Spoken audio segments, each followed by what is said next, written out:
Hi guys! Gusto nyo bang kumain ng lumpiang gulay? Eto na! Yan!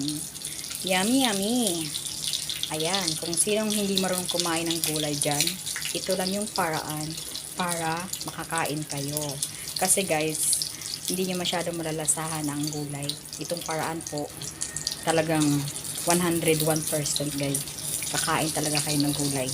Kasi nilagyan ko siya guys ng taugi, carrots, Baguio beans, potato, at saka repolyo.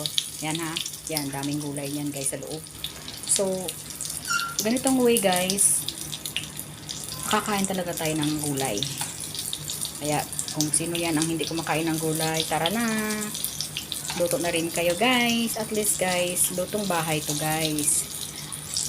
At least, safety sa kalinisan. Yan. Huwag tayo bili ng pagkain sa labas. Kasi hindi natin alam kung ano ba. Okay? Kaya kailangan sariling luto na lang natin guys. Kunting sipag lang yan guys. At least makakain tayo ng malinis na pagkain. Alright guys? Thank you for watching. Subscribe and like and share. Thank you guys.